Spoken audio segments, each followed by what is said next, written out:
Ryan Reynolds here for, I guess, my 100th Mint commercial.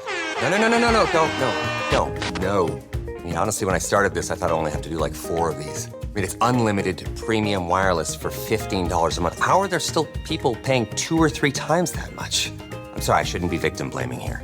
Give it a try at mintmobile.com/save. Whenever you're ready. $45 upfront payment equivalent to $15 per month. New customers on first 3-month plan only. Taxes and fees extra. Speed slower above 40 gigabytes. See details. Think you know the Brooks Ghost? Think again. Introducing the all-new, better-than-ever Ghost 16. Now with nitrogen-infused cushioning for lightweight, supreme softness that feels good every step, every street, every single day. So go ahead, take your daily joyride in the all-new nitrogen-infused Ghost 16. It'll turn your everyday miles into everyday endorphins. Let's run there. Head to brooksrunning.com to learn more. A milestone moment creates a beautiful memory for years to come. And now's the time to celebrate it with 35% off select pieces at Blue Nile. Blue Nile makes your most valuable moments sparkle with jewelry gifts of the highest quality offered at the best price. You'll also find expert guidance and the level of convenience you'd expect from the world's leading online jeweler. Right now, take advantage of 35% off select pieces at BlueNile.com. That's BlueNile.com. BlueNile.com.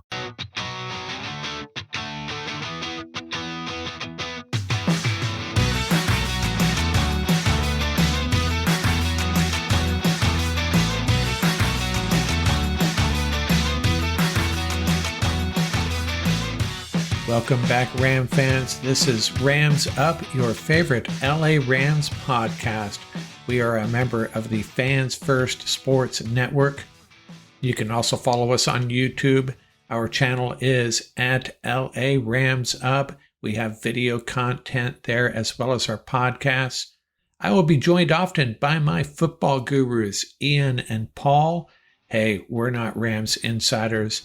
We're just fans who love talking about the NFL and our LA Rams.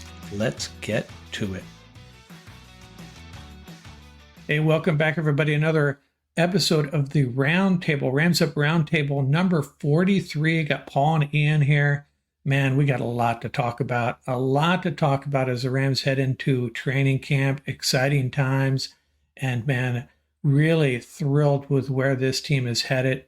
And to segue into that, it was announced today, Ian shared this with us, that Kyren Williams was listed as the 78th best player, top 100 in the NFL. Tell us how that went down. Is that that's a player's vote, right, Ian? Yes, that's the big one that, carries a lot of weight in the league amongst players and sometimes executives as well, where you've seen it was a big show not that long ago now. I'm not too sure if they're even airing anything. I think they're just putting out the list where, they give the players a top 10 to top 20 list where they would write down who they think is number 1 down to 20 or 25 or 10. I think they've given different lists to different people. And based upon that, they compile who's the top 100 out of everyone's handwritten, turned in physical list by every player that wants to participate, which there is a significant amount, in Kyren being voted in the top 100. He was an all-pro. Probably should be higher, truthfully, for what he meant to the Rams, what he accomplished out of nowhere, right? Still in the spotlight from Cam Akers week 1, and that was it. That's all she wrote for Mr. Akers. And Kyren's a beast, man. I just hope to see him be a top 100 player for many, many years. Sure. So we're thinking Puka's going to be there somewhere. Cooper Kupp, perhaps. I don't know what his peers are thinking about him right now. Yeah. Hey, and so tell us about this Kyren snippet that we saw, Paul, the little video that was shared, him shouting out, giving kudos to Matthew Stafford. Yeah, it was a great interview on the Rich Eisen show. Iron Kyren just talking about his development, talking about a lot of other things, talking about the Ram culture.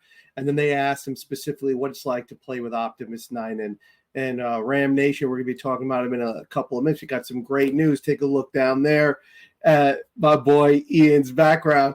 So, listen, we have a snippet for you. We're going to play it just so you can hear right from the big dog's mouth. But basically what he tells us is this: playing with number 9 is for him was inspirational. You talk about modeling the way. That's what Sean McVay always talks about, modeling the way. And he says, you watch number 9 prepare, you watch him play, you see the work ethic. And he cited that game against Indianapolis when, Optimus can barely walk. He walks to the huddle and he drives him down the field, right, for the game winner. So when, talking about this whole contract situation, and we've been talking about it for the last couple of segments, the value of Matthew Stafford is not just in what he does on the field, because what he does on the field is absolutely exceptional. And the quarterback rankings are laughable that have been on ESPN and everywhere else, just absolutely laughable. But it's what he brings from that character part of it, the leadership aspect of it, what we call the intangibles. And that's why they're called intangibles. You cannot hang a price tag on intangibles. Look what everybody says when they talk about AD. They start with the intangibles, what he brings from that aspect of it, and then the accountability, and then the production. And it's the same thing for Optimus 9. Yeah. Couldn't agree more. We need him. Yeah. And so, we're heading into training camp, and I guess today was presser Tuesday as Rams get ready for that. Tell us, Ian, about some of these press conferences you caught today. Yep. Everyone checking in today. Practice starts tomorrow out at Loyola, the university right there by SoFi Stadium, not too far away, very close to LAX, very close to the ocean breeze, so it shouldn't be as burning hot as it was at UC Irvine, or it will be in the future up in Woodland Hills, where I know it gets pretty hot there in the valley. I've been there in the summer. Oh, man, that's going to be some hot training camps for us when we make that trip. But today, check-in day, everyone talking who was available. And who was available, Paul? Mr. Rob Havenstein, the big monster. Big Rob. Ready to go. And I love hearing him talk. He just has a very serious yet comforting tone, if that makes sense. I mean, what did you take away from his presser? Right away, you knew who the leaders were, right? Yeah. Rob Havenstein led it off, and he talked about, we're coming into camp, being able now to practice, pick up not where they left off, but get better at what they need to do so that they can play this game at a higher level. Yeah. He was very even keel. He was very positive. Talked about everybody enjoying their time away, but now it's time to get to work. Yeah. And he talked about being able to get it done on the field. That's something that was a theme. Lake brought it up. You heard what Lake said, right, Ian? You heard what McVay said. Yeah. It said it's great. And there was something Havenstein said. He's like, it's one thing. There are a lot of great teams that are great on paper, but you got to be great on the field. And that was the one thing that stood out with me. I love his even keel attitude. Listen, the Havenstein monster, he's alive and kicking.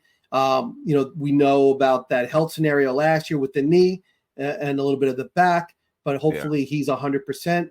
That right side with Dotson and the Havenstein monster, K-Dot, woof, dude, I'll take that.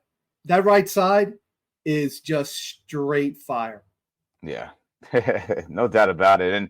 And Mark, real quick, speaking of his lineman, Steve Avila spoke as well at today's presser. He was made available, and another guy who has a different feel of confidence, right? Rob is, like I said, the more serious, more even-keeled, not a lot of smirks and smiles. Just like, I'm here for business. It has that energy to it, which I like. Steve's smiley.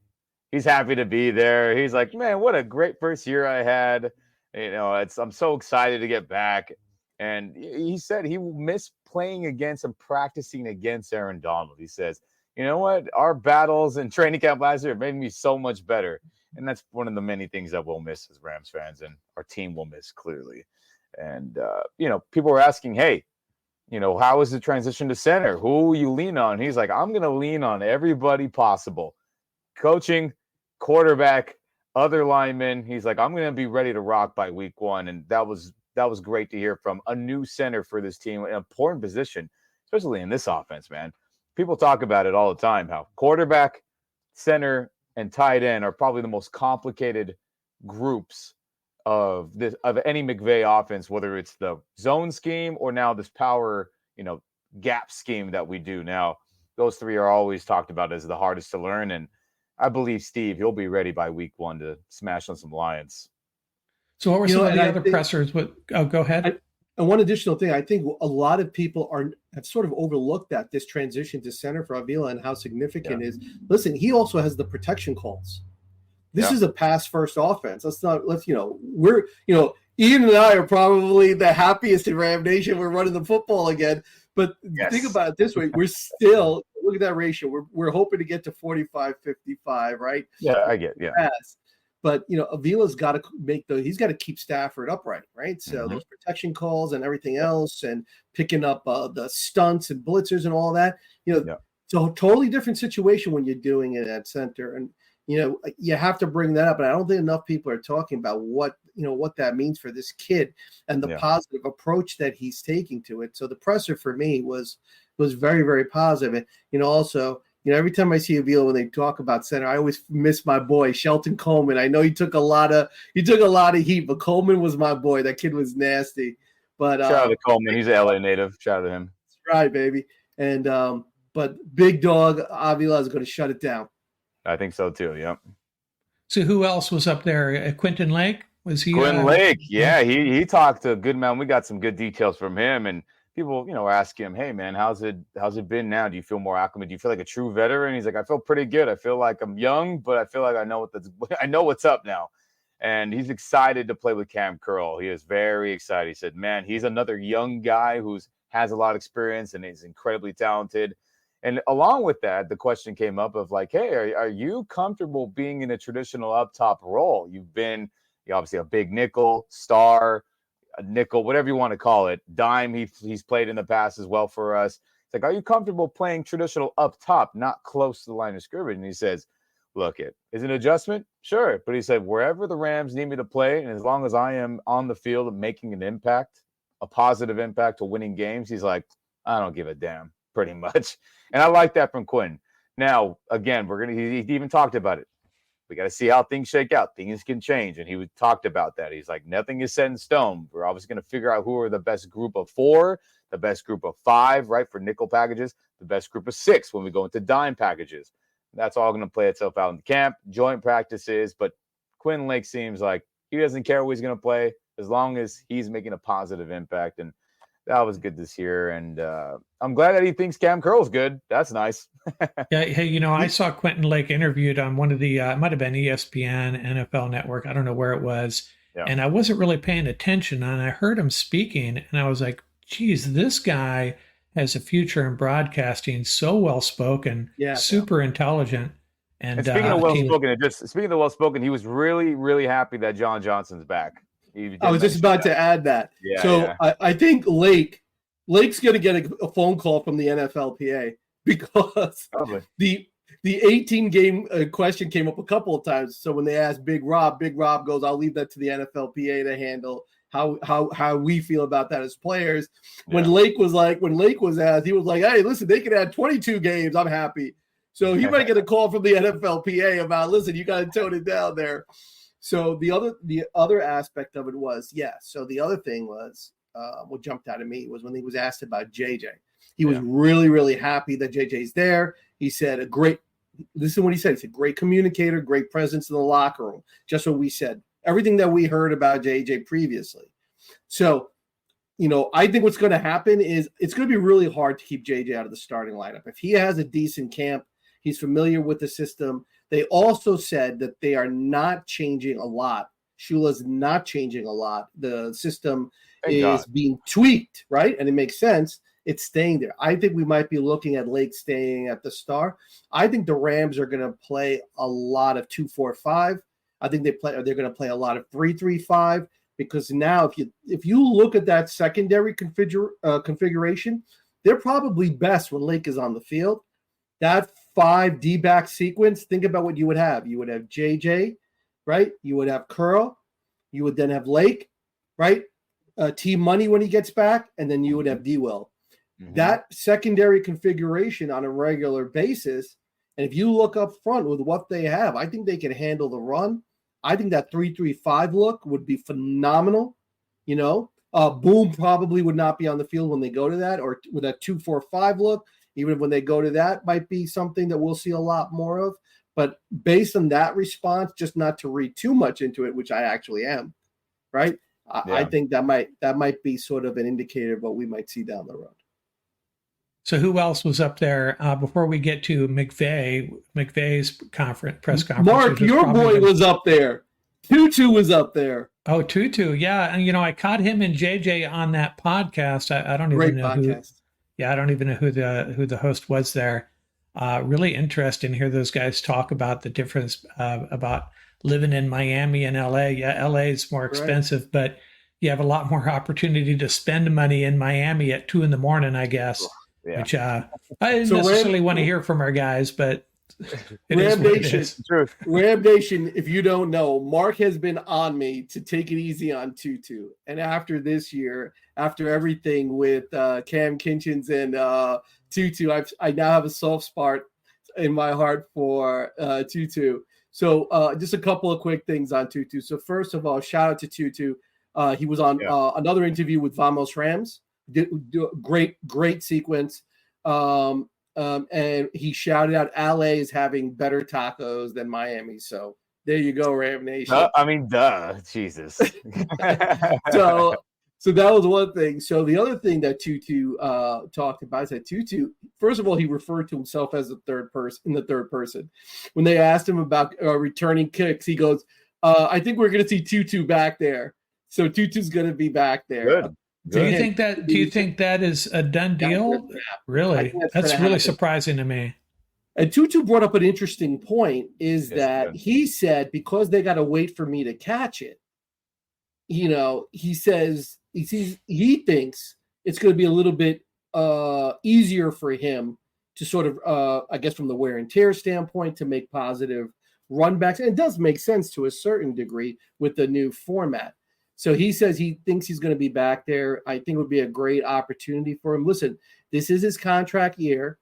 He said in that podcast that Mark was citing that he wants to stay. It was with Johnny Johnson, Ram Nation. It was Johnny Johnson and Tutu. They both said the same thing. They want to stay. Johnny Johnson, quote unquote, said this. That's why I came back. This is a great place to be. And that was that was at the end of this last year. So I mean, shocker, he's back in another 1-year veteran. Exactly. Yeah. And Tutu was like, I want to stay. I want to stay. He was saying that. He says, that's why I want to stay here too. And a lot of it has to do with McVay. Really does. Yeah. And the other thing that Tutu has to understand is that Tutu, if you want to stay, that's fantastic. But Tutu, you gotta show up, son. You gotta make plays. So Tutu has been talking up just about making plays. That's all he's talking about. Making plays. They're saying he's up to 172 now. Ram Nation, as you know, when he got drafted, he was in the 160s. So that's a big deal. So hopefully those LA tacos are kicking in. But I just like his presence. I like his approach. Shout out to Miami-Dade. Tutu talks about how great his community has been for him growing up there and his family. So hopefully Tutu can make it happen. He's a game breaker. If they can fit him into this offense and find opportunities, I mean, that wide receiver room is just going to be absolutely off the charts. Yeah, the one thing I'll say about Tutu, and I have asked you to probably calm down on Tutu, be nice to him, but I'm a big Jordan Whittington guy at the same time. And, that one interview I saw with McVay, he pointed out that, I don't know if it was the host or him, that when they have guys like Puka out there, they're in 11 personnel, but they can run 12 personnel plays because of the type of player they are. I don't think you can do that with Tutu. That's the thing, is how they're going to have plays, certain plays where he can participate in, right? So I'm just not sure he's going to get the opportunities. So one thing where he's in, and Ian and definitely expand upon this. So one thing that I've noticed is that from last year, the one thing I saw in Tutu, his route running improved dramatically. By far. 100% was the single most noticeable, if you want to see improvement. On those crossing routes, he is absolutely deadly. We saw that in the Detroit game, right? He's absolutely deadly on those crossing routes. So I think he is going to fit very nicely into that WR force role, because they're going to bring him in, pick his spots, whether it's a reverse, whether it's something, whether it's a dig route or something like that, a mesh route, whatever it may be. They're going to get the ball in his hands where he's moving. That's the key. Get him the ball when he's moving, And listen, remember when they drafted him, he led the nation in splash plays. And McVay, Ian's going to talk a little bit about this from McVay's presser. McVay was talking a lot about splash plays, so I think it might fit. Ian, what are your thoughts on Tutu? Tutu's a legit wide receiver in this league. He just doesn't get opportunity. And when he did, week 1 went off on the Seahawks. Week 2 went off on the 49ers. He can run routes. He has good hands. He can make tough catches.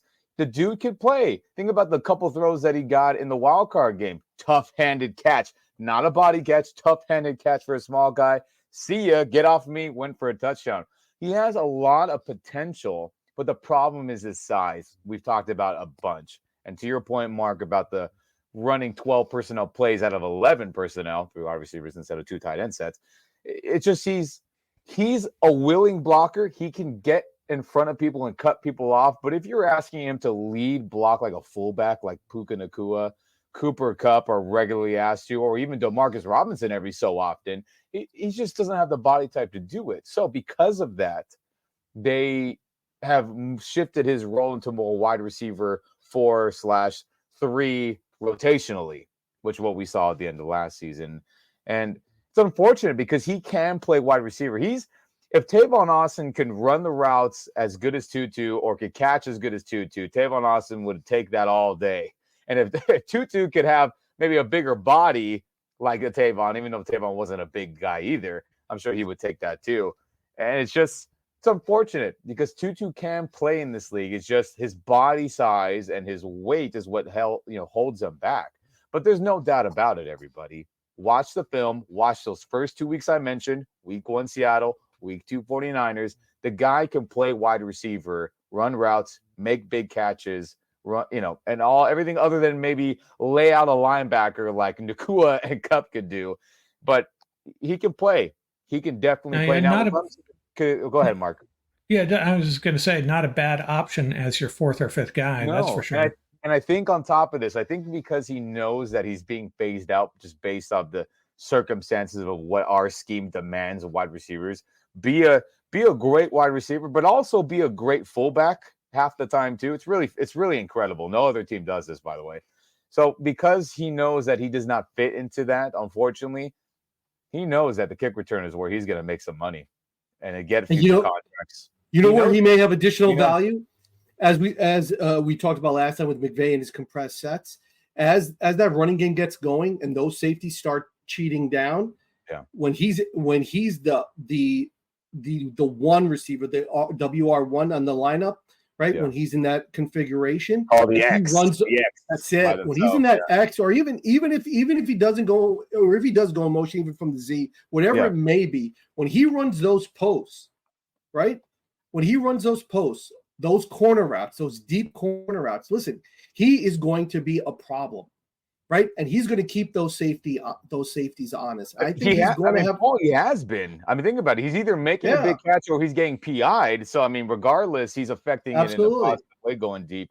So I think he's going to get even more opportunities this year too. I think, and I think Ian's right. I agree that in my mind, the way they had DeMarcus Robinson and him sort of alternating in certain scenarios, I think that's the best way to go moving forward. I think you can find spots for this kid. This kid has a much improved demeanor, a much different approach to the game. He admitted that he's excited that Cam Kinchens is on board, his buddy from high school. Listen, makes a big difference. So which one of you wants to talk about this McVay presser and maybe and we'll have to talk about the Stafford news as well. Who wants to take that? I'm going to let Ian take the lead on this one. Well, Matthew Stafford's back, in case you haven't heard by now, and thank God. Shout out number 9 in my background here if you're watching on YouTube. We appreciate it. Like and subscribe if you are on the YouTube, and if you're listening anywhere else, thank you very much. We very much appreciate it and notice. But, guys, McVay's comments today at this opening day of press conferences of this, walk into camp day, like we talked about the other players doing. McVay does not have a good poker face. And we've talked about it on this roundtable many and many a times about whatever's going on in his brain. It leaks into his press conferences when he speaks to us or the media, however you want to take that. And the relief on this man's face, Coach McVay's face, about Stafford coming in and it not lingering into camp, this was bigger than probably we all anticipated, sincerely. And the Rams did a good job. McVay's camp did a great job of hiding that this was a big deal down under, because McVay had talked about how it wasn't just when our reporters, which I like, were pressing kind of hard to be like, yo, what were these conversations like? Why were you late to the press conference by a couple hours, right? He was supposed to speak at like 9:10, and he was not speaking until 11:12. And they were talking with, Stafford in person on a phone call with Les, Tony Pastores, Kroenke, everyone you can think of that's an important figure in the Rams organization. They were all talking with Stafford, and they did reach the agreement. They did adjust his contract. But as things were getting pried out of McVay, it wasn't just about money. And I think that's a big deal, truthfully, because the note or the story and narrative around the league when this was being talked about from whoever you get your NFL news from other than us is that, it's a financial thing. It's a financial thing. More guarantees. And we had talked about it that, it's probably more guarantees because the guarantees were pretty low going forward from this season and beyond. But they prided out of McVay that it was more than just a financial thing. And what I think, long story short, is that Matthew was probably like, look at guys, what's the plan for the next couple years? Am I in those plans? What is the plan if I am in those plans to make this roster better?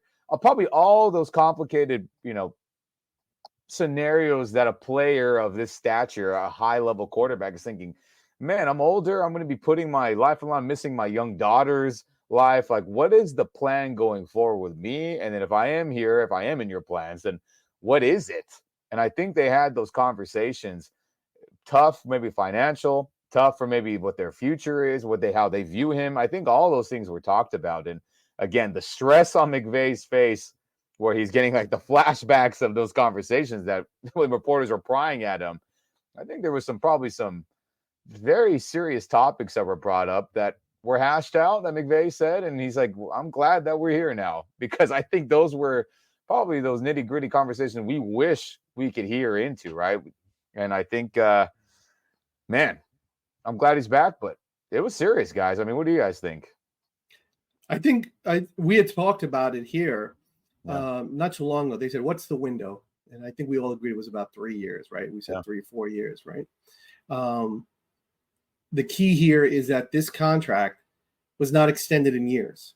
So we have until 2026. Optimus 9 is here, or Optimus Dime, however you want to call it, right? Mm-hmm. He is here for 3 years. And I think that's the perfect window for him, right? I think that conversation was 4 words.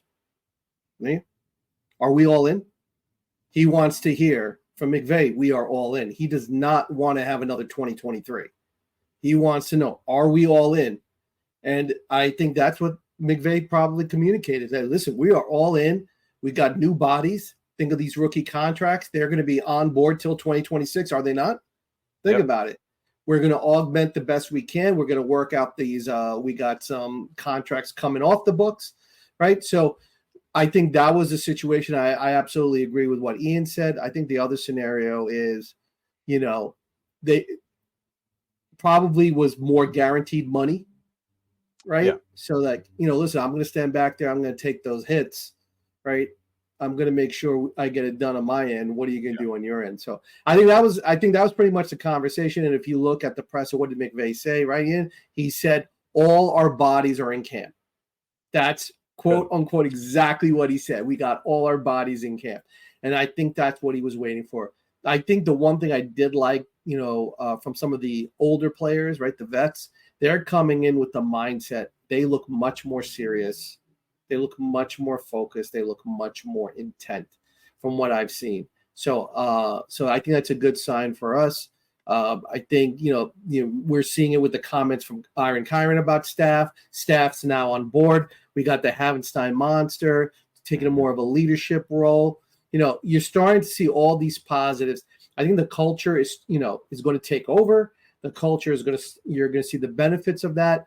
Like I have written right here, Blue Thunder is going to start rolling. Hopefully this season That's where it's going to have to be. It's going to have to be. It's a long season. You're looking, what is it, 20 some games, right? It's a long season to get to the big dance. So I think that's the mindset the Rams have to bring. We have to be ready, one game at a time, but we have to be ready. No more of like some of that chaotic nature that we've seen over the last couple, trying to fix things midstream. Let's be ready. We'll have a contingency plan. We know injuries happen. We know other things happen. Yeah, right. We have to be ready. And I just love the fact that Optimus 9 is on board. He is an absolute gunslinger. He is a captain. He is a leader. Kid the winner. The dude is an absolute winner. Yeah, this franchise is in such a great place considering what they went through last year. Going into last year, they were kind of, it was a throwaway year in their minds. And if they can, show some progress, they are going to be happy. And next thing you know, they're in the playoffs. And now they come back even better without Aaron Donald.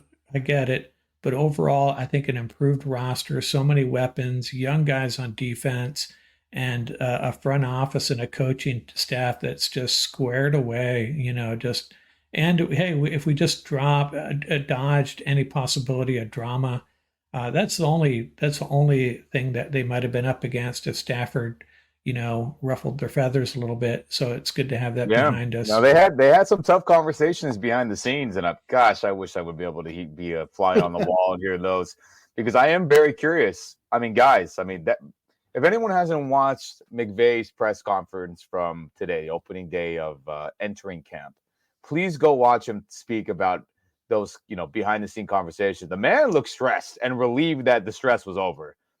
And again, happy number 9's back, and I'm happy that he pushed the buttons of our organization to be like, what's the plan? Which is my assumption. What is the plan for the next couple of years? And hey, man, glad number 9's back. Yeah, and he had just a little bit of leverage, right? Because without him, I don't know where we go. Oh, yeah. So can you imagine if he and Cup start clicking again? Woo! Oh, it's over. Yeah. Who can nail the Cup? Oh, man. It's over. Yeah, that'll be interesting. To stop this offense if Cup is MVP Cup again, right? Offensive Player of the Year Cup should have been league MVP. Let's just be honest, over Rodgers. Hey, I don't see why. That slot fade. Yeah. Do you guys play fantasy football? I should know the answer to this. You bet your behind. In 5 leagues.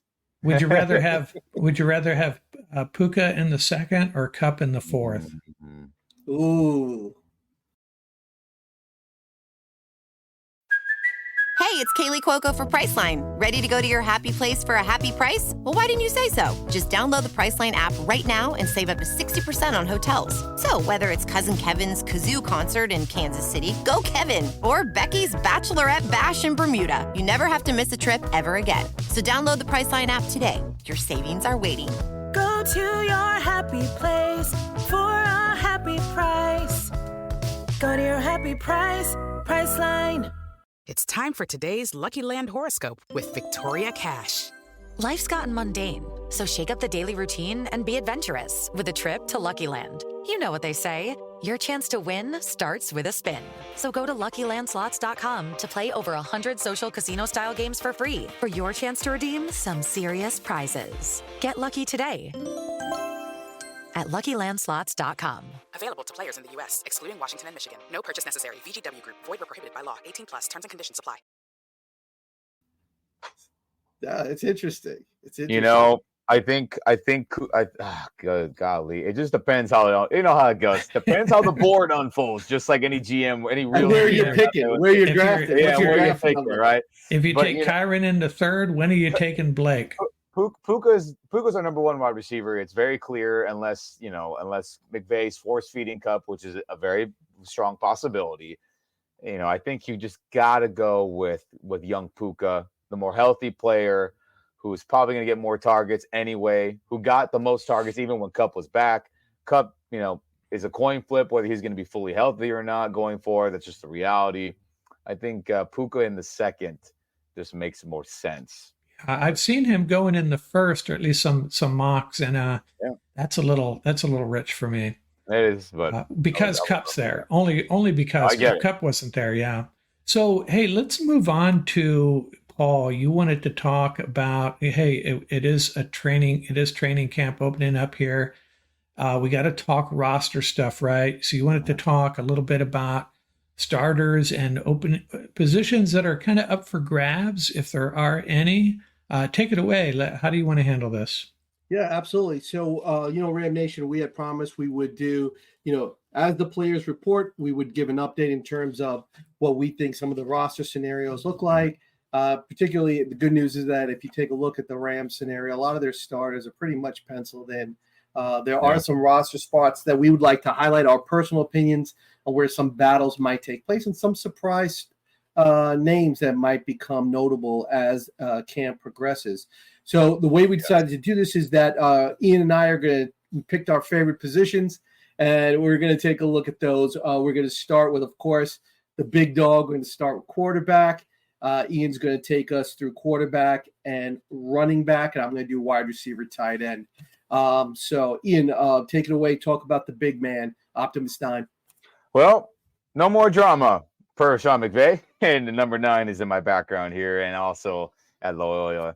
And top 5 quarterback in the NFL, in my opinion. Best quarterback in the National Football Conference, the NFC, which is where our playoff bracket will unfold.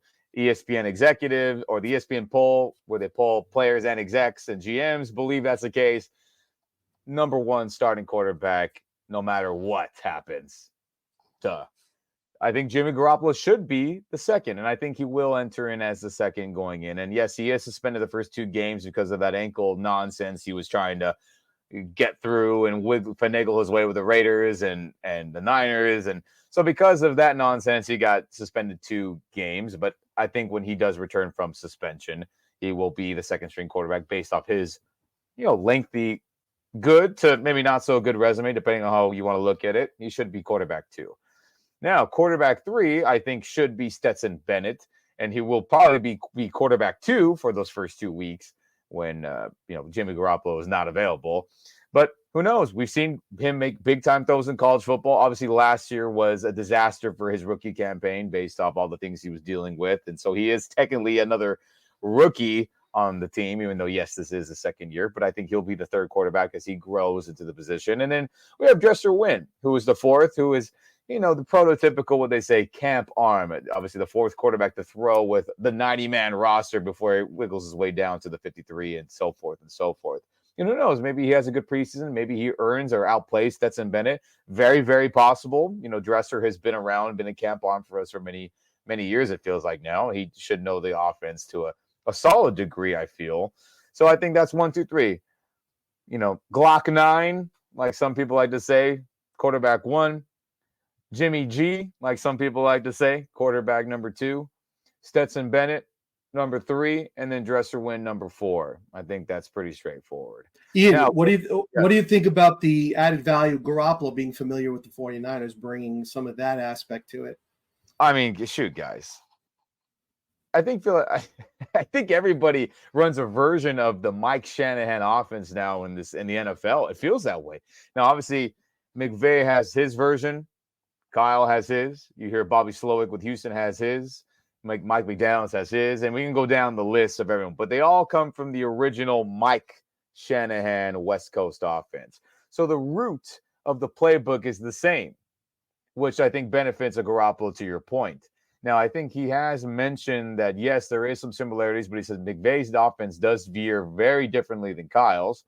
No shock. That's what we've talked about many, many times here on the roundtable and it Rams Up. But it does help to a degree. It's not like he's learning a brand new, oh, my God, this is whose offense would be very obscure. I think possibly, he's learning the Cleveland Browns offense where, yes, that is a version of the West Coast offense, but it is not the same as this Mike Shanahan style or whoever you can go down the list is, or who can I name off the top? Like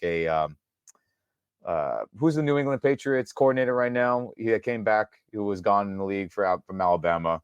I'm forgetting his name. He was a Texans head coach for a long time with Deshaun Watson. His offenses would be a completely 9-day difference. I'm just blanking on his name.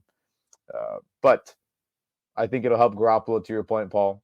And I think But it'll help us. He's familiar with the Niners, and some of those tells. Yes. Might be Apologies. useful. I know I went a little tangent there. I was thinking of offense.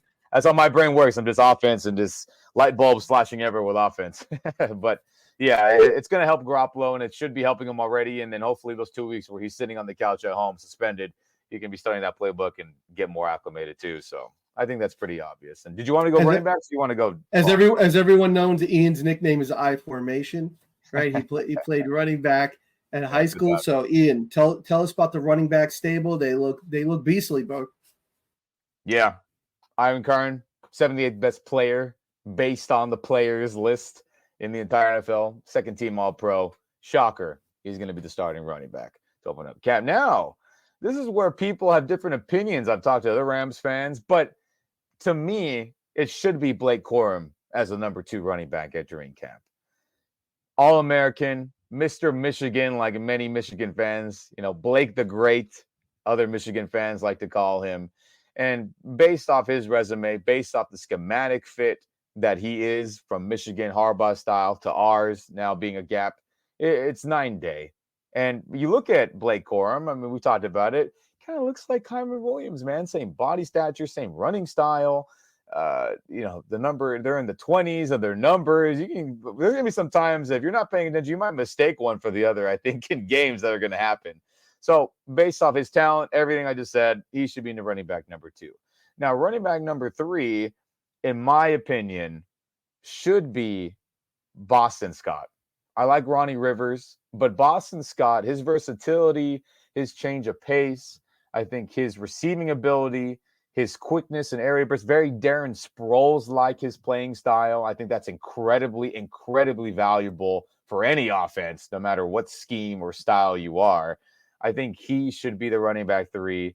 But if you have an argument for Ronnie Rivers, who I have as my 4th/pseudo 3, depending on how things shake out, I have no problem with that. Ronnie has started games for us, filled in when Kyren was out, ran admirably, but there is, I think a lack of his receiving ability. I know he did some good things in the screen game, but, our lineman blocked well and it was schemed up well. I just think he should probably be the 4th, and I wouldn't be shocked if he won the 3rd spot. And then we, don't forget about the Ole Miss man. I know Mark's one of Mark's favorite players. Zach Attack. Yeah, the Zach Attack. I was trying to think of the name. And again, a lot of potential with him, but he's fighting for a roster spot. Let's just be honest about his situation. Yeah. He is fighting for a roster spot right now based off the 4 guys that have proven they can play in big games. And obviously, I guess Blake Corum hasn't played it down in the NFL, but we assume he's going to be at least bare minimum a solid NFL running back.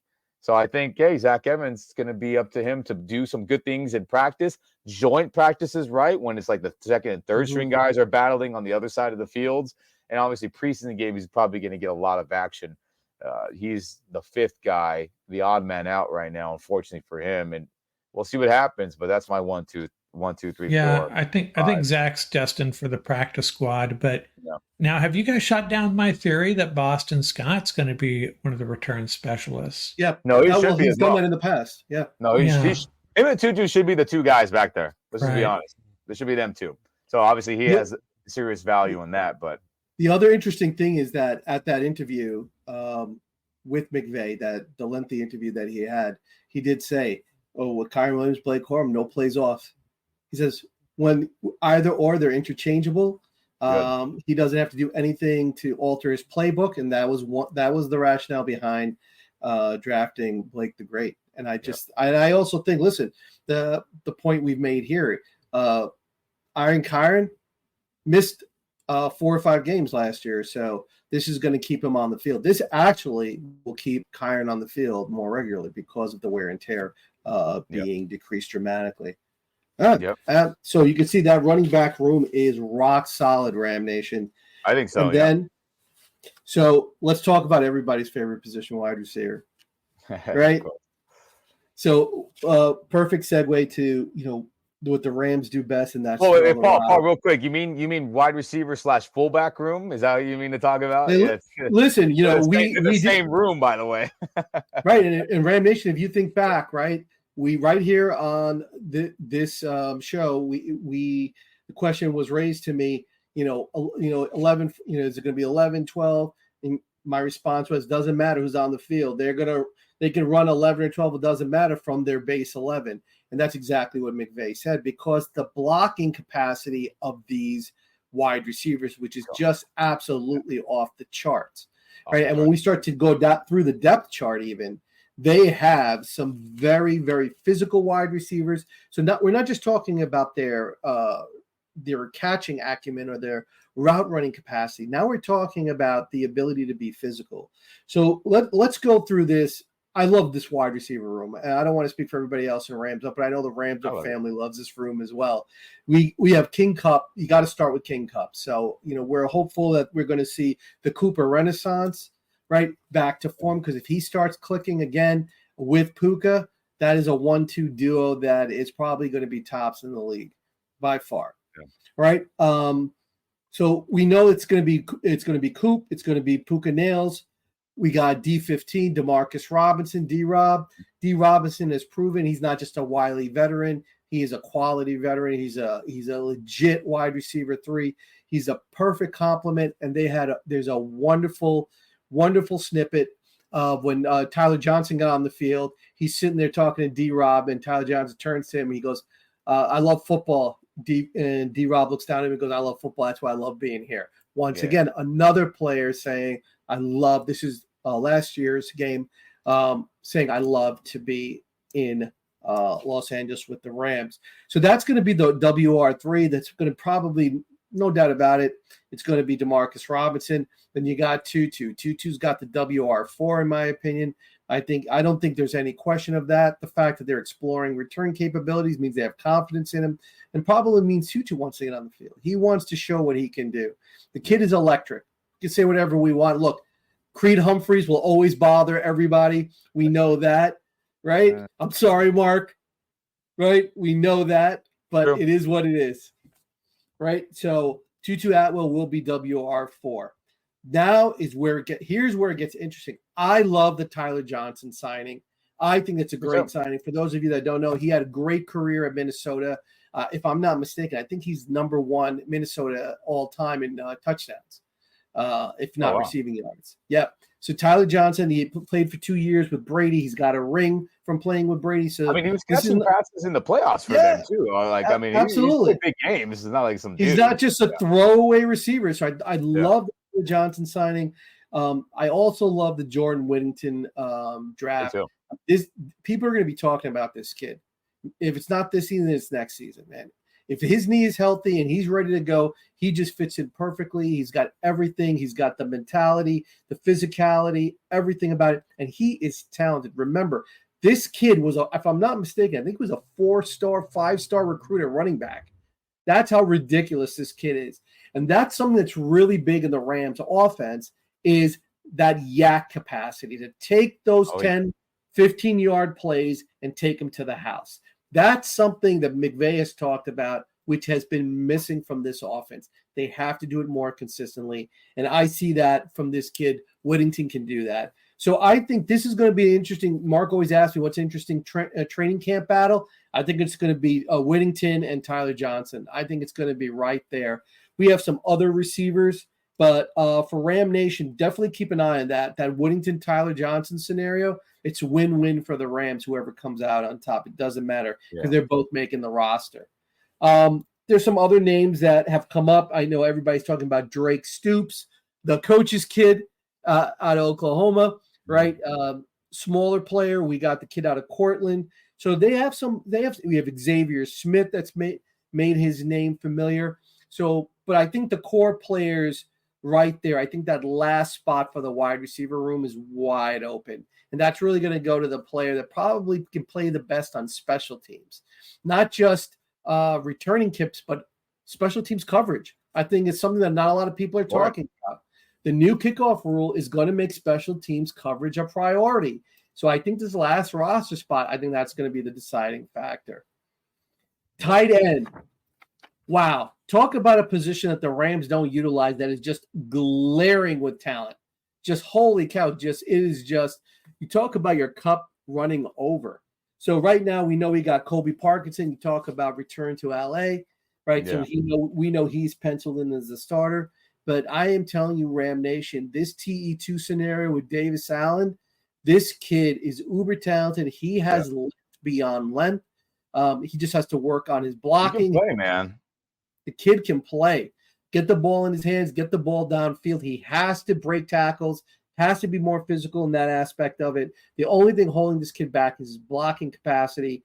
It's a big deal in this offense. The reason that Higbee and McVay have a bromance is because of Higbee's blocking capacity. He is an aircraft carrier in cleats, and if you watch him on those kick-out blocks and on those leads, it's like another pulling guard. I mean, he's another fullback. He's another pseudo fullback, just like our wide receivers. I mean, for everyone out there who doesn't understand how much you have to, real quick, Paul, I don't mean to cut you off because I know go right ahead. Talk shit about Higbee. Excuse my language, but it's like, damn, not everything's about catching passes, by the way.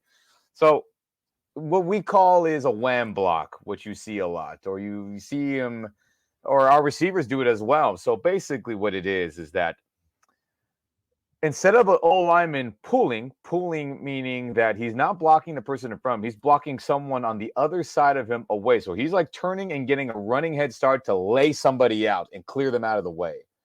So when a wide receiver or a tight end or a fullback does that, they call that a wham block. And you saw Higbee do a ton of wham blocks on big D linemen, big edge rushers, and you gotta be ready for that, man. People don't understand, like, you are slamming into a big human being with all your might to kick them out, get them out of the way for a running play to happen.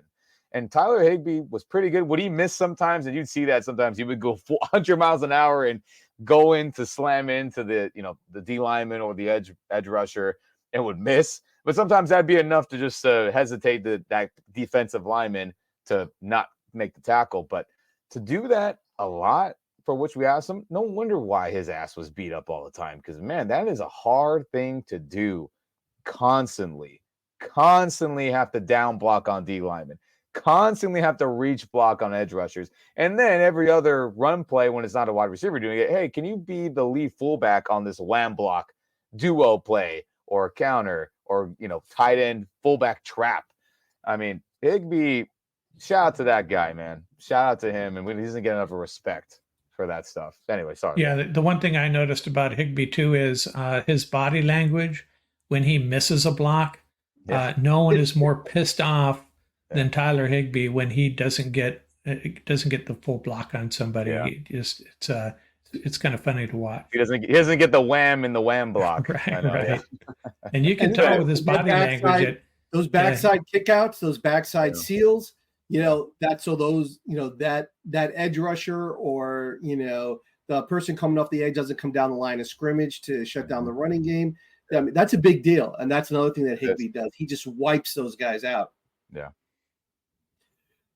All right. So I definitely think, Hunter Long is a player that we talked about. They have a couple of other tight ends on the roster. I think Hunter Long's going to make the roster. I really do. I don't see much competition after that. I was going to say, I think it's just like a numbers thing, isn't it? Like, who else is going to be? We need another tight end, for God's sakes, a third at least.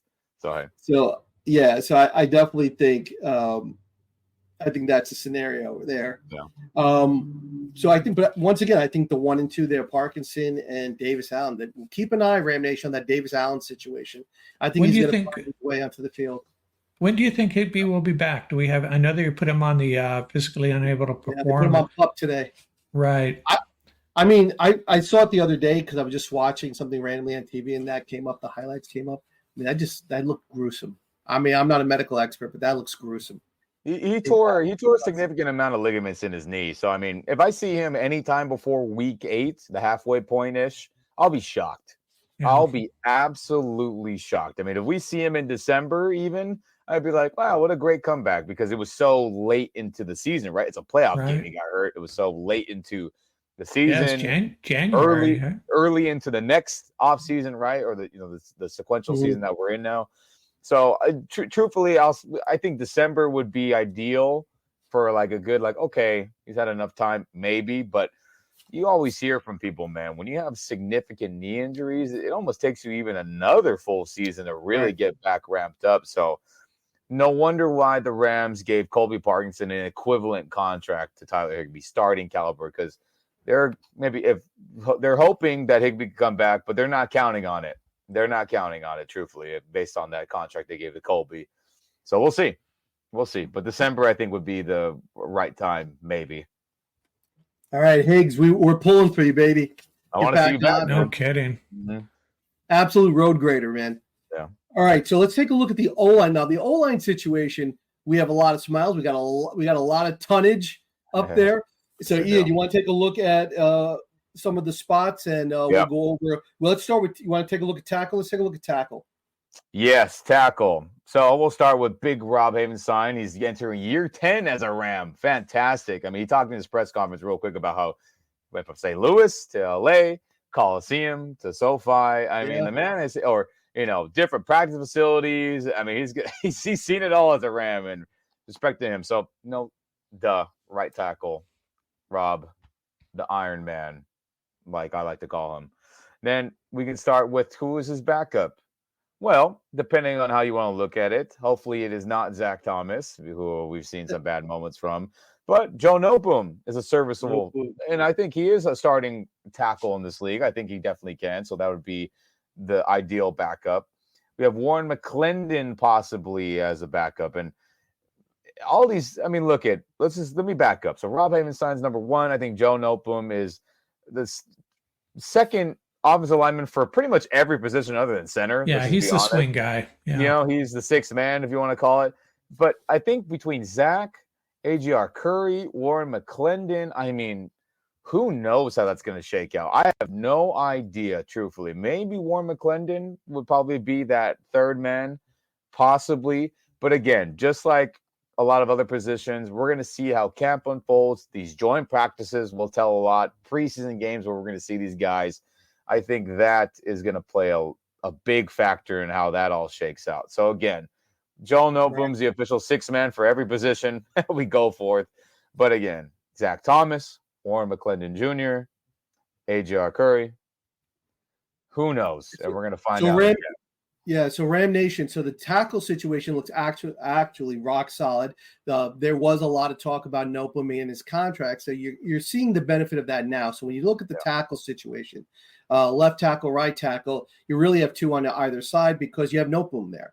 So you have Alaric, you have Havenstein Monster, and you have Noteboom back. Easily can back up at left tackle and right tackle. And that's very valuable in the NFL. Oh, yeah.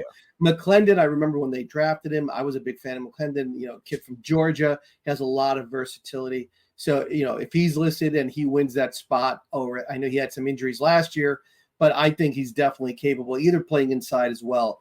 But as a backup third string tackle, I think he's definitely qualified for that role as well. And let me not disrespect Alaric Jackson. I did not name him because everyone else saw the back was fighting. But, it's a big year for him, man. He was brought back on a minimal deal, at least for left tackle standards, and gave up only one sack last year.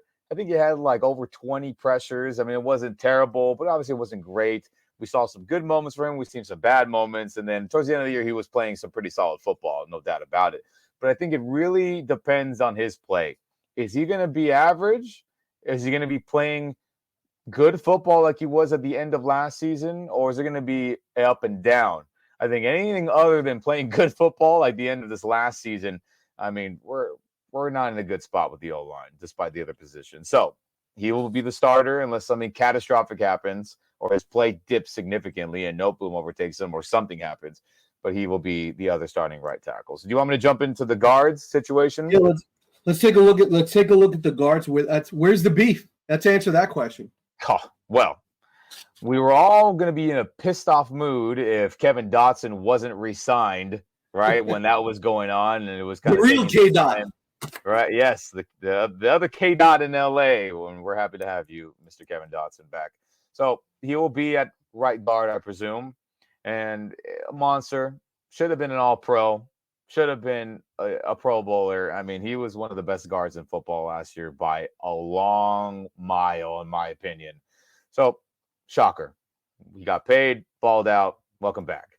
And the big free agent signing on the other guard position on the left side, in my humble opinion, will be Mr. Jonah Jackson. Because, golly, he was another mauler back in those Detroit days. And the only thing that worries me about him is that his health. I mean, he's missed at least 4 games the last couple of years. But when he is out there, he is awesome. He's a Pro Bowl level player, borderline All-Pro when he's playing his best days. But we're hoping that everything's going to be fine. Obviously, he hasn't been practicing. I don't know what his practice situation is as of yet. We'll find out later this week, I assume. We'll find out as soon as tomorrow, right, when everyone starts practicing. But he will be the left guard no matter what, unless something catastrophic happens. Fantastic. Now, the backups, this is where things are going to get interesting, in my opinion. We got a lot of people back there. It gets coin flippy, right? We have Mike McAllister. We'll see how he performs. I think Logan Bruss's days at guard are done, and who knows what's going on with him. Will he be part of the right tackle? But again, right now they have him still as right guard, but they've been kind of pushing him to right tackle. But, that's a coin flip with his play that we've seen. KT Levinston, we're hoping maybe for some solid things from him. Maybe he can be the backup guard for either spot outside of Steve Opela having to move over in case there's some catastrophic things happening. Also experienced at tackle for Levinston, right? KT, that he also experienced at tackle, yeah. Grant Miller, Justin, was it Dedich? I want to say or Dedick. USC, yeah. Yeah. He's a UDFA. Yeah, he's a UDFA I like. Yeah. He's got experience at center, experience at guard, experience at tackle. Yeah. But it's going to be interesting. The numbers game might be in his favor. Yeah, I mean, a lot of the backup alignment stuff, guys, for everyone listening, it's going to be camp battles. No different from the tackle spot to the guard spot here. It's going to be camp battles, joint practice battles, preseason game action.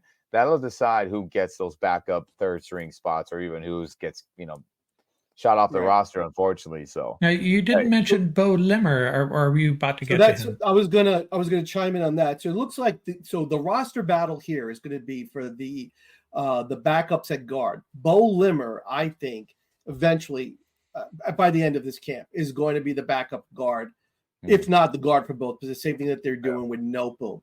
And center as well. Yeah. Bo Limmer is an absolute monster. Yeah. That's the draft pick that I cited. I think not enough people are talking about this kid, and I hope he stays healthy because this kid is going to be an absolute bonus for the Rams. If they can bring him up to speed, we know the Rams like to redshirt freshmen, but they're not going to have a choice. Now, what might happen? This is a perfect scenario for the Rams to bring in a body to back up. Would be probably at the guards center scenario. But I think Limmer early on, I think he's a definite cat. That's where you're going to see the real battle. He's the name to watch. Logan Bruss, we're hoping that he can salvage his career because if he's a valuable, think about it. If he can back up at guard, think about what it does for the Rams in terms of their depth scenario. So that's really where the value is going to come into play, where the battles are going to happen. Is really at this guard scenario, backup guard scenario, and who's going to be that tackle that's after Nopum. You mentioned AJ Akuri, the kid from Michigan State that's been on the roster. So he's another one. We know Avila's got it locked down at center, but Bo Limmer right now is penciled in as the backup. Well, look, gentlemen, to your point about why I did not bring up Bo Limmer, because I think, and I have no inside info, just me looking at the position groups and who is there and who is not. I mean, Bo Limmer is the only other center. They're going to shelve him and make sure he will be available to play center if something happens. So why I did not put him in the guard rotation, which probably will ultimately end up having to happen. He'll probably outplay all the other guys we just talked about. That'll probably end up happening. But I think Coach McVay and everyone will be like, we need to shelve that guy because if something happens to Avila, we are in serious trouble. Yeah, and what if serious trouble? And you have to consider, let's say Bo Limmer is their best the seventh offensive lineman, whatever you want to call him, and Jonah Jackson goes down. Do you move Avila back to left guard and plug Limmer. I don't think that's going to happen. I think Avila is going to stay to center. I think regardless of what happens at camp, they'll pencil people in. They're bringing in a backup body. It's going to be a veteran body. A veteran body's on its way. Whether it's going to be after camp, somebody savvy, somebody affordable, but a veteran body is coming because you can't roll with Logan Bruss. You're asking for disaster. And you can't roll with Zach Thomas. And maybe Matthew Stafford will throw some money back at the Rams to go sign a guard to help them out. Yeah. I bring that up. Let's take a look at the defense. Let's take a look at the blue steel. Let's take a look at defense. What for D-line? We know we got the conductor. We know we got Braden. We know we got Bobby Brown. Yep. Right? So depth-wise, what do you look at? We got Tyler Davis. I like that draft honestly, Tyler Davis and DeJuan Johnson. So I think those are the five. Is that who you have on yours? I do like, Laryl Murchison being a rotational guy. I mean, he'll probably get some action, I assume. But, Braden, Kobe, Bobby, I mean, those are the starting three. Anything else, would be shocking. And then Tyler Davis rotating in at nose tackle, switching him with Bobby, I think will be what will happen. And then Laurel will probably be filling in for either Braden or Kobe, depending on the situation. So I think that's probably the five deep. And I know everyone else, again, camp battles is going to decide it. I have no idea at the moment. A guy like Corey Durden, maybe.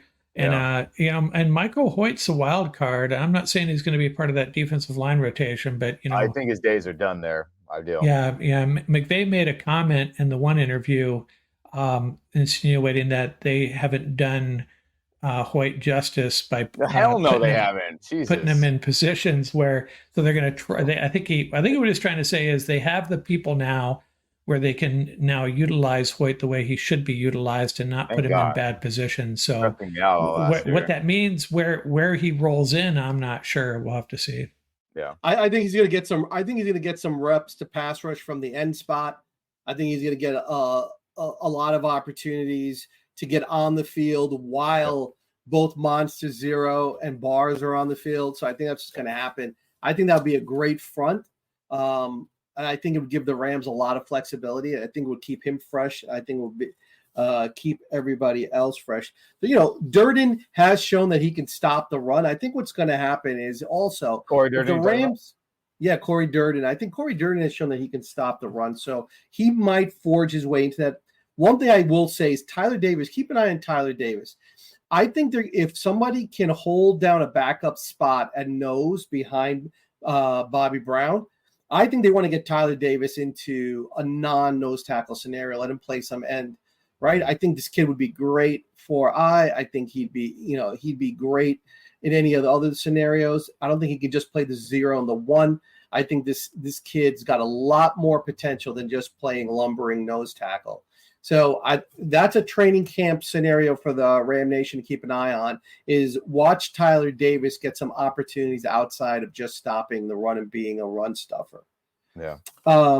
Edge rusher, man, another position where Ram Nation, we should be proud and we should be excited. Ian, what do you think? I got Byron. I got Monster Zero one side, Bars on the other. We know that's a no-brainer. Verse. I mean, look real quick. If they are not starting week 1, then something catastrophic is going wrong. Health, Verse is not playing well. Byron's not playing. You know what I'm saying? Let's just be real quick. Let's just say that off the bat. Those guys, no doubt about it. Number 0 and number 8, we're going to get them mixed up like Blake and Kyron, like the numbers and the way their body type is. We're going to get them mixed up on certain times. Those two should be the main 2 guys most of the game playing. Anyway, I just want to share that real quick. So yes, I agree with those 2. So we got our starters, we got Bars, and one name I do want to shout out. We did say, Mark, you wanted another training camp battle? My boy, right? On the D-line. Oh, D-line. Tuli, okay. Latuli Gassanoa. Tuli, he is going to find his way onto this roster. Podcasters don't like guys like that. Kid is from UW. Greg Gaines is pulling for him. Well, those are the guys we need a nickname for, Paul. Help me out here. So the big dog. I mean, LT, the other LT, the Rams LT, right? He's going to find his way onto this roster, and he might free up, and that's going to be a nasty front if he winds up being that type of high velocity player. He might not get a lot of reps, but he can free up the other guys to do some other things and get some reps to Tyler Davis. Are you still talking edge here? So edge we got. So now we're talking about our boy Hollywood Hoyt. I think Hollywood is going to be the first man off the bench. Yep. Action Jackson's going to be right after him. And Yep. here's where the training camp battle is going to happen. Mark's favorite player, right? Nick Hampton and O'Shawn Mathis. I think those two fighting it out for that last spot, right? In terms of playing time. Listen, there's only so many reps to go around, but Nick Hampton and O'Shawn Mathis both have shown. Dejuan Johnson too, right? I mean, I think he's probably in that mix, He was able to stand up in college as well, not just put his hand down in the dirt. Keir Thomas, I think, is going to be the odd man out. I think Keir Thomas is going to be the odd man out. But keep an eye on this battle between Hampton and O'Shawn Mathis. O'Shawn Mathis physically, the kid is physically gifted, and so is Nick Hampton. Yeah. I mean, Nick Hampton plays like he is shot out of a cannon. Right? He is absolutely nonstop motor. They have a lot of nonstop motor guys. The issue here is going to be pass coverage. I don't see a lot of pass coverage ability in this group. And that's something that was exposed last year. They are a very physical, they play in one direction, which is full speed forward. We saw that teams might try to take advantage of that. So that's something we got to keep an eye on here, particularly if you're going to play a lot of, drop and rush 4. However, if you're using your 2 outside linebackers as the primary rush guys, that might be a moot point, but still something to keep in mind. But this is a rock solid group. It's a young group, but definitely has a lot of pass rush sizzle. Inside, what do we got? We got Ernest Jones. Listen, the dude is a rock. Hey, that man. Gosh dang it. Dude is a rock in the middle. And the fact they're using him as a blitzer, kudos to this defensive coaching staff that he's more than just a hitman. He can get after it. He's also very, very underrated in pass coverage. The competition is going to be after him. I think it's going to be Roseboom. The issue is going to be here. Here's where we get to have a little bit of fun. I think so. It's going to be Jones and Roseboom. Hummel, you got Troy Readers on the roster. I think that's going to be an interesting battle. You're going to bring up that guy from Rutgers right about now, aren't you? Listen, we got a couple of players, right? For the sake of time, we won't go too deep into it, but I think the name that's going to sneak into the conversation is going to be Omar Speights. All right. I think this kid is – the Rams got a couple of thumpers there at inside linebacker, but somebody who can really run and cover, that's what keeps Roseboom in the mix. Roseboom's got really good pass coverage ability, Ram Nation. Hummel he was solid last year. I mean, I don't know why people act like he was just crap or something. I mean, solid last year. Guys, we're going to do some film breakdowns as the years go on. And again, if Roseboom is bad, we will point it out here. And if he is playing good, I'm going to point it out. And that's how we're going to do things, okay? So Roseboom is starting level again. But gentlemen, we all know this. Ram Nation listening in. He does not play a majority of the snaps because we are so heavy dime. We are so heavy nickel package where we use 5-6 DBs and we take out an extra inside linebacker. So it's not like this is 1985 where we're running traditional 3-4 and it's just straight 2 inside linebackers the whole game. It's not like that. So everyone just relax. Roseboom starting is not the end of the world based on how we did last year, okay? I just want to share that. And just keep reminding yourselves, Ram Nation, when Lake gets on the field, somebody's got to come off, right? And the star being on the field is probably going to happen probably 85% of the time. That's just the nature of the modern passing defense. So it's not a bad scenario to have. So the camp battle is going to be between Hummel, our boy Reader, who always has a special place in our heart, right? Big play Reader. The world champion. Right? That's right. And I think starting linebacker, crazy. Jesus. And Omar Speights, he is the wild card. We have some other linebackers in there, but I think those are the names just to keep an eye on. Yeah. Then we get to our secondary. We're going to close it out with secondary and just touch on special teams. But secondary-wise, we got D. Will is definitely penciled in. at one spot. We know we're waiting on the return of T. White, return of the Mac, right? T. White, when he's ready to roll, that's going to give the Rams 2 solid cornerbacks. I think at this point, I think with JJ's return, I think it's written in stone at this point. What do you guys think? I think Lake's going to be the star. I think that's the way it's going to roll. That way right now, yeah. And that's the way it looks. So I think that's rock solid. I think Kobe Durant. Right after that, we're mentioning. So I think Kobe Durant is very happy too, because now he's one notch lower on the roster. I think for him, I think that's a better situation for him. Durant, I think, has proven that he's much better on the outside than the inside. And that's just a reality, Ram Nation. People have to embrace. It's just the way it is. It's just the nature of this one player. However, Kobe Durant this year, hopefully, will get a chance to show off his athleticism and his big play capacity. He had a rough season. The sophomore slump was definitely present for our boy Kobe, but he's definitely a better player than what we saw on film last year. The name, I mean, we don't have to say it. We know Kendricks. That's the name that right now. So when we start talking about camp scenarios, he's one name you got to keep an eye on. So a name that not a lot of people are talking about, Trey Tomlinson. He's just fallen off the map, right? So that's another name. So you got Kendricks, you got Tomlinson is another one. And 2 names that I really think people should keep an eye on is I like these 2 UDFAs that the Rams have brought in. That's Josh Wallace and the player, they had a nice write-up on him. The player we talked about when they first signed him, the Clamp, right? Cam Lampkin. The Rams are trying to corner the market on all players named Cam, right? So the kid played great at Washington State. He's got a great college resume, good size and aggressiveness. I think the Clamp, Josh Wallace, I think they definitely have the ability to steal a spot, and I think they're going to be given every opportunity to steal a spot. So, and with Chris Shula out there, I think Chris Shula is going to be looking for playmakers. So I think it's going to be everybody after Kobe Durant. I think that's where the battles are going to be. You got 3 spots that are up for grabs. Kendricks definitely has the sort of like the head start.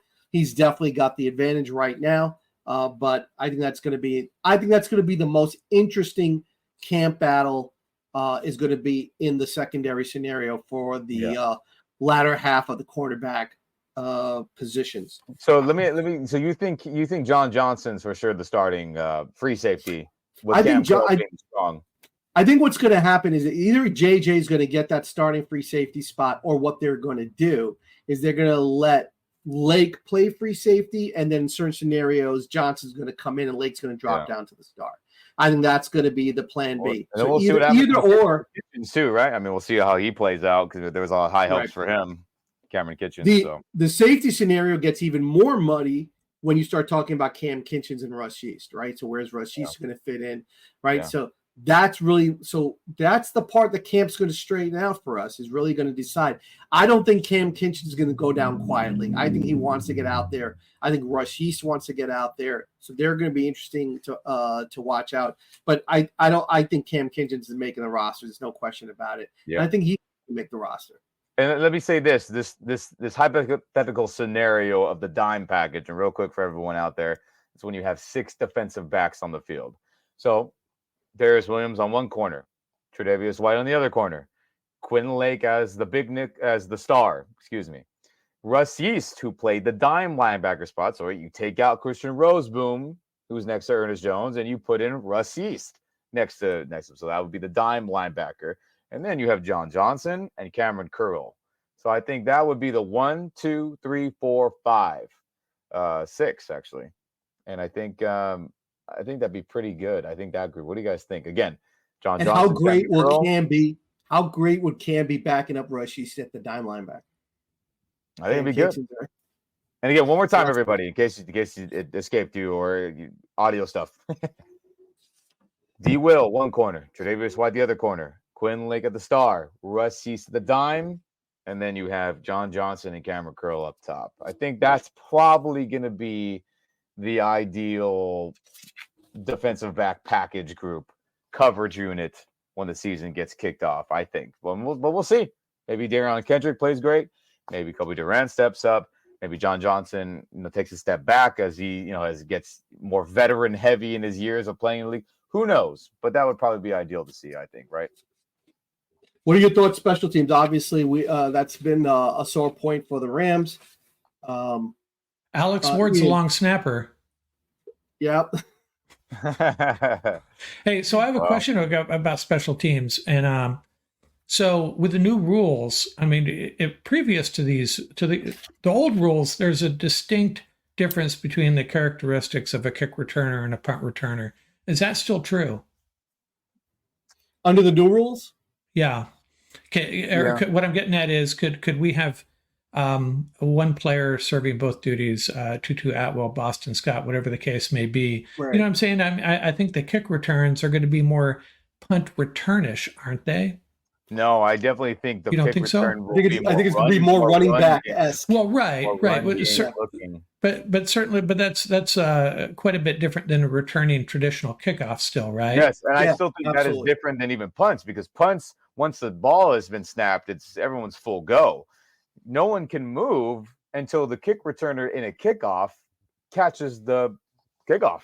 So on punt, everybody, that's not changing. So punts with ball snap, defense is rushing, and then as soon as the ball has been punted away, then the defense is reacting to block. So in kick return, it is not the traditional sense. Right. Ball is kicked in the air. Kick returner has the chance to make the catch, and then everyone can start moving. So that is what Tutu had mentioned earlier, which he thinks will benefit him, because he is not getting people in the kick return, where people are not flying 100 miles an hour like a punt or the old kickoff rule where everyone's full go from the snap. Is when you are already getting into full speed, then everyone else is allowed to start running at you, and the play develops. So based off your question, Mark, the kick return, specialty, right, of the returner is very different than a punt returner now, in my opinion. Now, Boston Scott should be the punt returner anytime, anywhere, in my opinion. And then Tutu should be featured on kick return with Boston Scott, because I think Tutu did not handle the punt return duties well. Obviously, in his rookie year, maybe things are different now. But I think because of his durability, his body type, the way he plays, him getting smacked by people running full speed, got him hurt that first year, right? When he tore his shoulder, that was on punt return. I want to say, if I remember correctly, him getting tackled out of bounds, that's when he injured it. I don't think that benefits him. But kickoff, where he is able to get that head start, I think that's... Okay. And that's why I asked this question, because I didn't want to steal your thunder, Paul, but... No. I was trying to nail down, if we're going to have a kick returner and a punt returner. I guess the answer is yes. Tutu kicks, Boston Scott, perhaps punt returns. Is that where you're going with it, Paul? I think that's going to be. I think that's where the mad scientist sort of scenario is going to come in for training camp for a lot of teams. Is like how they're going to address this return scenario. I think kickoff and punt.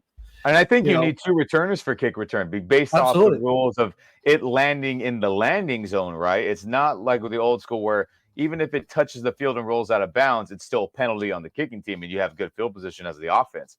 If it hits the landing zone and then rolls out, then it's like a punt. So be it. On where we go, And I think you need two kick returners to cover the length of the field, which I think we will see, and we should hopefully see Boston Scott and Tutu be the main guys, and obviously whoever side they like more than the other, then that's who gets the ball. Or who knows? It's going to be very fun to watch, see how this unfolds. But I think it should be two on kick return. Sorry to interject. Special teams is going to be a real area of focus for the Rams. We know that they have a phenomenal punter. Not only can he squat over 500 pounds, right, but he can boom it, and he is actually very, very good at directional kicking. So that's going to be extremely important this year. He can also handle kickoffs. The Rams have a rookie kicker, Josh Carty. We know that's going to be really, really interesting. We're hopeful that he could be. Please, Mr. Carty, kick good. Please be clutch. Please be clutch. Please help us check that box. Well, right? You know what? Let's not. I'm not even going to go that far, even though that'd be great. Can you just make the kicks that are supposed to be made? Can you make stuff? You mean inside of 45 yards? Can you make stuff under 50 yards? Can you just at least be money on that? That's all I ask for. Because if we're close enough, I do think McVay will have confidence in the offense to, say, hey, we're in that weird no man land. Might as well just go for it. I believe in Matthew Stafford to throw us into a first down, right?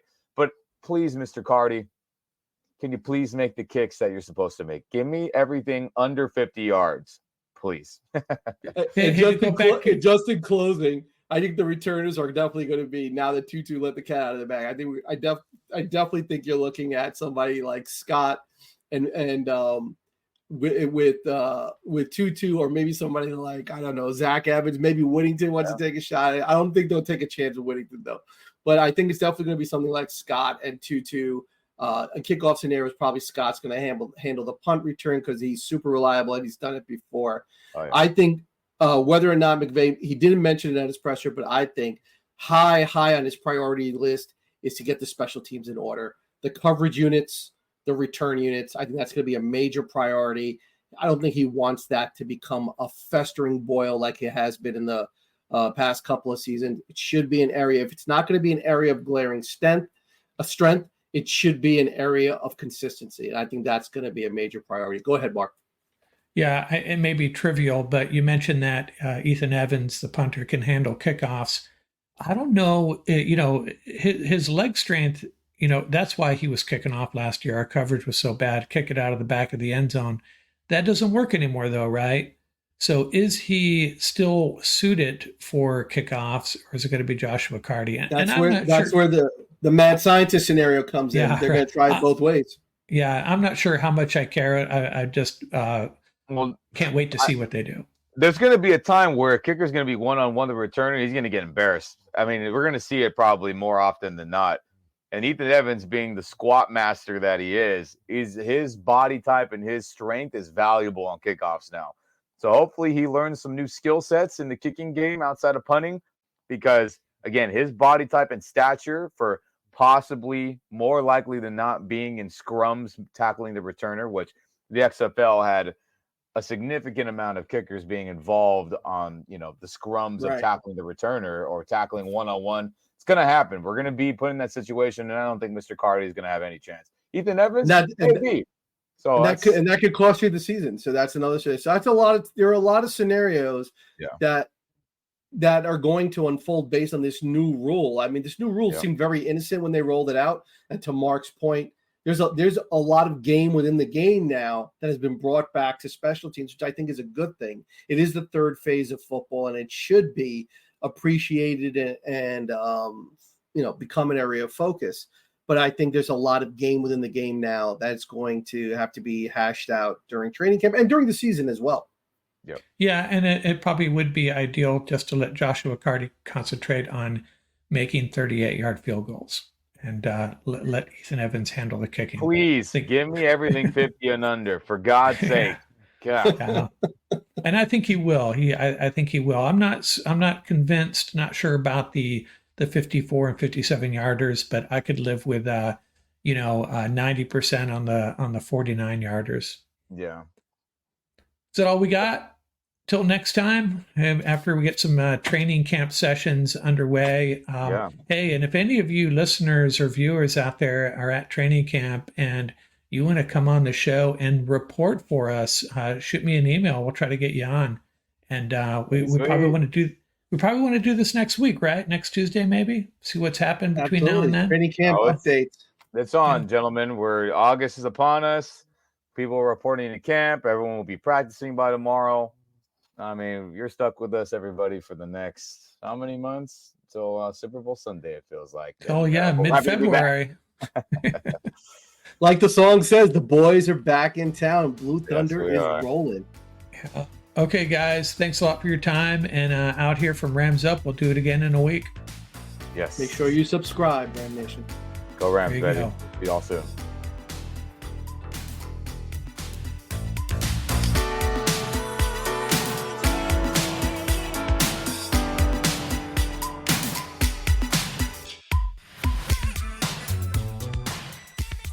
That's going to do it for this episode.